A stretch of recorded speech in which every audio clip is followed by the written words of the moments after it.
Hello! Hello, AOS fans! It's the Agents of Sigmar. And in this video, we're looking at the new Harry Potter miniatures adventure game, Wizarding Duels. By Night Models.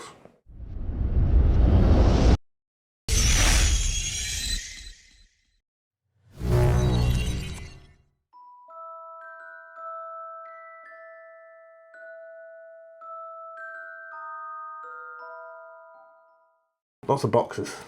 Well, three. I can't get higher Many than boxes. Two. No, 1, 2 lots. Yeah. I am very excited about this game. I don't very often get very excited about things we've been sent, but I'm very excited about this because it's a new sort of underworldy game set in the Harry Potter universe. Harry Potter. Which Night Models have very kindly sent us. Yes, they've got a Kickstarter for this, and I'm also really excited because Night Models are like quite a big company. So they're not a traditional Kickstarter where they Kickstarter started type company. But I didn't know how close they were to having the game ready. But it's all, when it arrived, this week, and it's all finished boxing. This is the end product. Yeah, this doesn't look like a Kickstarter where they're like, we're still working on some stuff and working out the kinks and trying to... It's just done. It's all finished. So I'm guessing really it's almost like a pre-order. It's got QR codes on the back and everything. It's like they're done, they're ready. And the boxes are lovely, they feel great.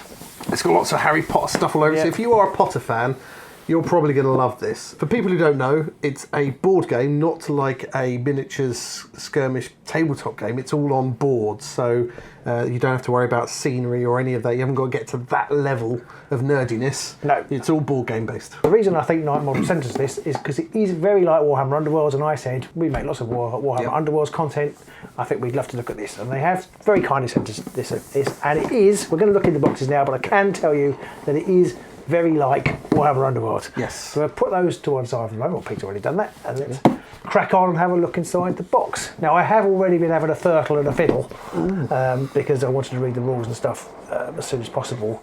I'm not going to do a massive overview of the rules in here, but I will talk about some of the key aspects of it. So these are the boards, and those of you who have played Warhammer Underworld will see that they are very underworldy. Yes. So you've got hexes, which is why Pete loves it. I already love this game. And you do line up the boards. I don't know whether you can offset them. I have read but the we rules. are going to do a rules overview at some point. For anybody who's played Underworlds, it looks like you have blocked hexes that you can't go into. There are these Harry Potter symbols, which is probably where your characters start. And there's a red one here, which is probably some kind of damaging hex when you move through it. And it is all in the rulebook. I just haven't committed it all to memory yet. You get two of these boards. The detail on it is very nice. You've got the little Warner Brothers stamp in the corner so you don't forget who you're playing. You then get some tokens. Lots and lots of tokens. I will say there are more tokens and extra twiddly bits on top of a game compared with Warhammer Underworld. So there is a couple more things to track from what I've read of the rules. But it looks like, again, you've got these kind of block text tiles, sort of magically tiles, and what look like danger tiles, and then these ones look like your classic sort of objective tiles. There are I can't remember what they're called. They're not called objectives, but they are things to stand on during the game and score. Pretty standard thick card stock. It's not called glory. It's not called glory. It's something else. And then we come on to what's probably arguably the most exciting part of it all, which is the cards and the models. Yeah, shall we? And some silica gel. Oh, I love some silica gel. Should we talk about the models first? I think so, yeah. I mean, they're really, really very good. I do like the fact that in order to make sure you understand that the wizard with glasses is Harry Potter, is they've given him what looks like one of the Horcruxes, and he's got a little snitch flying around with him. Right. So just in case you weren't aware, that's Harry Potter. Despite the fact he's the only one with glasses. I really like that they're single piece. Yes. Because obviously I think probably this is going to attract beginners who perhaps haven't had as much gaming experience, and I think one of the biggest turn-offs is knowing you've got to assemble your models. I'm still not quite sure what they're made of. I think they are resin. I think they are resin, but they aren't particularly fragile feeling. No, it feels. I've got a few other Night models from their Batman things, and it feels less brittle than their other resin, and it's really clean. There's no flash or anything, so there's no preparation needed really. Probably if you were a purist, you probably would say there is lots of preparation needed, but I would just basically spray and get on with these. It does have the slight problem that, like, the sword that Rupert Grint's holding, the Gryffindor sword, is a little bit floppy. Yeah, so I noticed that on one of the others in one of the other boxes when I was looking. Yes. It's not really so much that it's going to make a massive difference to things, I don't think. And all the models are very dynamic and detailed enough, but they're not like detailed to the level that you can look at and go, I never want to even try and paint this. Yeah. No, I'm actually really looking forward to painting these. You've got obviously the three main characters in the box. You've got Harry, Hermione, and Ron, and I think they couldn't think of a fourth, so they've given him Hedwig. On the bad side, you've got old Volders. I'm quite impressed that they've given you Voldemort in the main box. I didn't think he'd be something that they'd give you straight away. I'm quite surprised. But I suppose it is end era Harry Potter. True. All the artwork and everything. Everybody's very grown up. Everyone's very and so you've got a couple of Death Eaters and a snake. You've got Nagini the snake, the snake, and two very average. They're not even. They're just random Death Eaters. For those of you who play Warhammer Underworlds, you know that each squad is given to you. So you play with warbands, and each warband has its set figures and it has its set stat cards, and that's what you use. This is slightly different. You have points value. So Harry Potter here is 14 galleons, which is what they're using for points. And you can use, they suggest that you use 50 points. And you can build a squad of any of the wizards available to you. And you can't have more than 6 wizards. Included in that galleon cost is if you have any special artifacts. They all cost money too. Like the Sword of Gryffindor or something like that. Exactly that. Or Harry Potter's glasses. Exactly. Now you have got some cards in here. I've just opened one of the packs, and these have like layouts for Diagon Alley and the room requirements and some extra special rules on there. It also has a little sequence thing for setting up the game boards and a little quick reference thing on the back with round sequences, which is quite nice. handy. I haven't actually, as you saw a peek down the cellophane off, I haven't actually looked at these yet. That's a good old but the components feel really nice too. The cards all look standard size, so if you want to sleeve everything, you're going to be able to. These ones are a little bit smaller. Yeah, those ones I'm not sure about. The Sword of Gryffindor. Oh, there we go. Yeah. But if you do sleeve them, you're not going to be able to fit them back in this box, I feel. Well, no, that is probably very true. These look like spells. You've got like the Jelly Legs Jinx and stuff like that. Various things which enable loads of stats in there, again, to do stuff to I'll give you a brief overview of how stuff works. The most important thing is that there's no dice. Ooh. Suddenly, Pete is super interested. Regular viewers of Age of Sigmar will know that Pete's dice, he has the worst luck ever. Only here? Only here, yeah. Only here? Yeah. You have a hand of cards that have, I think, 0, 1, 2 and 3 on them. And you have a hand, and you can add to the hand during the game. But what you do first is you turn over the top card of this deck. This deck is I can't remember what they're called, but basically the sort of power deck. And it's random. So when you're trying to do something, you have to get over a certain score or whatever it is you're trying to do, and you draw this card. And if you can't do it with the card that you've just drawn, then you can play one from your hand. So you can affect it slightly, but obviously eventually you run out of cards in your hand, and I think you have to use an action to draw a new card. I quite like that. I quite like that there's no dice, and you can manipulate it a little bit, and you can probably, if you know what's gone, you can work out what the rough chances are of getting what you need to cast your spell. So these are those cards talking about with +1, +2 and +3, and there's got things on there like, after the action is complete, look at your top 3 clash cards from your deck. You may discard any card you looked at, put the rest on the top or the bottom in any order. So that's another thing. They have different abilities. So this is the number, and then underneath they all have a different little thing that happens when you use them. Discard one of your active quest cards and draw 1 quest card, so you can do things to help. Yes, now you've brought very nicely on there. Quest cards are effectively, Warhammer Underworld players, they're effectively your objective deck. Ooh. And it's a little bit different again to Underworld. I think you have 9. They have different types. I'm going to find the rules because it's quite interesting, the types. There are different types of quest cards, and you have to have one of each. You can see on here you've got like the Horcrux quest, which has 1 symbol on the bottom. There are other ones like the Tri-Wizard Champion has 2 symbols on the bottom. But then they have things on like a friendly model controls the something challenge. I'm not sure what that symbol means, but it'll be in the book.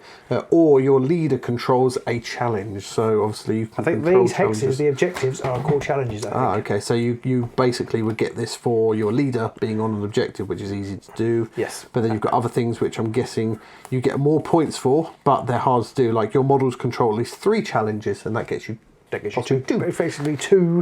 What do they call it? They call it quest points. Quest points, and it's the symbol for the Deathly Hallows symbol. That's 1 quest point, and so you've got to have one of each of the 9 types in your deck So you've got to have a minor challenge control, a major challenge control, a challenge collection, leader missions, control of arrival spaces, making impacts, mission for the group, control the terrain, and various. So they all have little icons that draw them. But you can only have one of each type. And it shows you have a little icon on there, which shows you which type it is. So that is a major challenge control. And that says your models control and it has 2 different challenges which relate to these pictures on the board here. So they're not numbers, they've gone with symbols instead.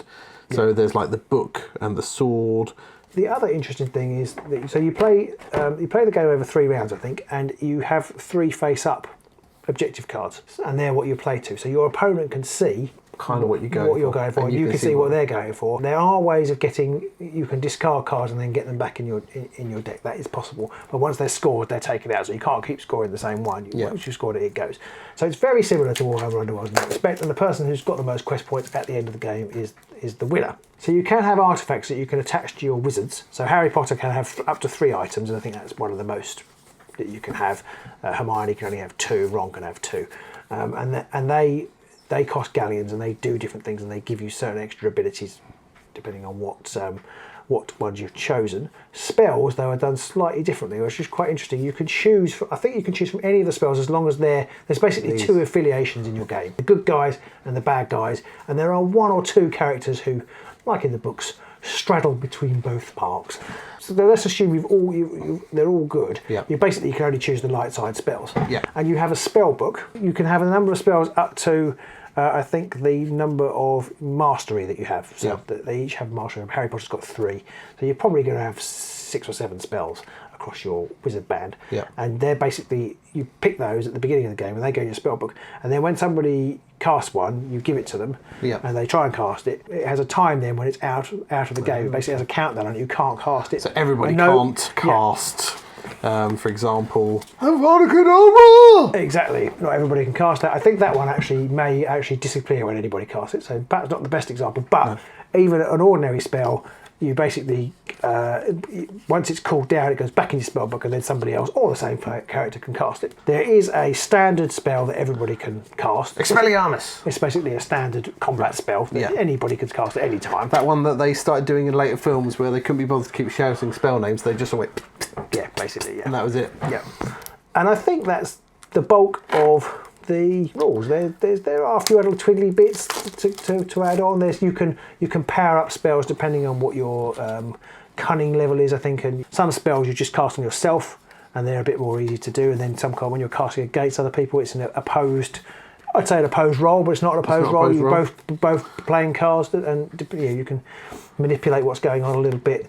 So I haven't actually played it at all. I've only read through the rules, but I'm really quite impressed. I'm a little bit worried that the added complexity will slow things down, and I think, unlike Underworlds, which I think is quite neat and compact, because you've got to have your spell book laid out, because you've got to have all your objectives laid out. Some cards over here, some cards over there. I think the table real estate is going to get quite big for what is a comparatively small game. We're going to play a game, and we'll put that on the channel about us playing a game, and then we'll do a little wash up of what we like about it, what we don't like about the game, or how we're finding it. I'm hoping that we really enjoy it, because I really want to get into some of these, and because you've got to build your 50 points. Obviously here you've got limited building opportunities. I suspect probably I think it's just both sides are going to come out. I haven't added it up, but both sides are going to come out at 50 points. So yeah, that's what you get in the start box. You get all the cards you're going to need, and the models are already put together, which is absolutely fantastic. One last thing I want to talk about with the main box here is that it's actually got an empty section, so that once you punch all the stuff out, it can go in there. Oh, that's quite good. Which is very handy, because quite often I find you punch everything out and then you've got nowhere to put it. So you do actually quite like the nice little plastic. It's kind of like, it's got a little, you can't quite see it on there, but it's got the Harry Potter, you can just see it in the reflection, the Harry Potter symbol on the miniature adventures game Wizarding Duels. So there you go, that's all of that. We're going to very quickly pack all that away. So these won't actually take very long to go through, because there's not very much in them, which I really like. Now I have to say, we should have said this at the top, I don't know yet what price this is going for on Kickstarter. It's going to be run by Kickstarter. I'm guessing it's going to be a single price. They have already announced some stretch goals, which we don't have. There's like I think they've got Fluffy You can have as a sort of solo mode. Looking at the back of the box here, I can already see some wizards that I would like that they don't have because they haven't got Shacklebolt on here. They haven't got Mr. and Mrs. Weasley. No. So I want Mrs. Weasley. She's a fox. Stone cold fox. But you do have some very nice models in here. Any of the Weasleys actually have them apart from Ron. True, that is true, yeah. There are none of them, and I would like to see more of them in there. So all you get in here, apart from the models, is the stat cards. Yeah. So there is no extra spells, artifacts, number cards. Basically, if you buy this, you can play with the wizards, obviously, and that gives you more options. If you think, well, I'm never going to play the dark side, but they've included a spell card that you can only get in this box. Yeah. You don't feel that you have to buy this box if you don't want to play with the wizards. If you're just sitting there going, I want to play Albus, then you can buy this box, and that's going to give you everything you need. Yeah, but equally, if you don't ever want to play Albus, you don't need to buy it because it's got some artifacts and things that just make it better, or something which is like quite a common way of selling stuff to you. Yes, Games Workshop in the early days of Underworlds, you used to have to always, and it's not, as far as we're aware so far, it's not like a CCG either, so it's not going to be random drops in packs or anything. It's just, you want it, you can see it, you can buy exactly. it. And so I think X-Wing was really bad for it. People would just have to buy the ships that they didn't want because it had it had like a card ion torpedoes or something inside. There's no ion torpedoes in this game. There is Hagrid. There is Hagrid. I love the Hagrid model. I do love Hagrid. The models are different to the original Harry Potter game. They are new cast, so I don't know how. I don't know much about the wizarding, the casting process, or the wizarding process. Again, they're all single piece. They're all pre-assembled as well, so you haven't got to do any faffing around. So in this box, you do get 2 more Death Eaters: Draco Malfoy, Lucius Malfoy, Bellatrix Lestrange, Fenrir Greyback, Peter Pettigrew, Scabior, Severus Snape, and Bartimus Crouch Jr. Now, there's 2 in there that could be on the good guy side. There's a spoiler, but Snape obviously isn't a bad guy. And you've also got Malfoy, Draco. Yeah, now they're represented by these little either cards. Either or, you see. Like so most of them are like, so this is a Death Eater. He's out and out bad. Yeah. With a name like Death Eater, what chance have you got in life? No, and he's poor old, he's Death Eater 4. His parents were really... Mum, yes, Death Eater 4. Why did you pick that name? Well, because you've got 3 brothers. Draco and Snape can go in either side teams. And there's one character on your side, which you have a slight issue with being more okay with the books. I've got a slight issue, it's a massive issue. You have Dolores Umbridge in this box, and she can also play for either side. Now, I don't think she's ever been a good guy, Dolores Umbridge. She was never nice. She was always nasty. So I think she's solidly... if I was building a good guy team, I would never include Dolores Umbridge. Ever. Because she's horrible. Worse than actually the big man himself, I'd say. So in this box you get Rubeus Hagrid, because everyone loves Rubeus Hagrid. Sirius Black. You also get Minerva McGonagall, one of my other all-time favourites. Albus Dumbledore. Pomona Sprout. That model is it might be the best model in the history of miniatures games. Yeah. It's got a mandrake. Miriam Margolyes. Margolyes. Your old tiny Miriam Margolyes just effing and blinding behind the scenes. Worth it just for that, to be honest. Yeah. You've got Horace Slughorn, Alistair Moody, Phileas Flitwick, obviously good old Warwick Davis there, Dolores Umbridge, boo, and Sybil Trelawney. So a lot of very popular names, and I did see somewhere that on the Kickstarter they were going to be doing Gilderoy Lockhart, which is really hard to say. I have to say the Death Eater does have a very bendy torch. Yes, some of them can have slightly bendy equipment on them, but I do also like the fact that like Albus Dumbledore is not this ridiculous over the top. Like if Games Workshop made this model, it would have explosions and lightning bolts coming out all over the place. But this is just you can tell who it is straight away. Mass Games had made it, he'd be standing on a tactical rock. Exactly. Well, that said, the Batman miniatures games and night models, there is pretty serious tactical rockage going on. There's already a plethora of characters that I think they'll be unlocking with stretch goals, like Shacklebolt, the Weasleys, as you said. Weasleys. There's other characters as well, like Crabbe and Goyle and various other teachers and other guys that aren't in this that I can see them definitely doing stretch goals. None of the other kids really.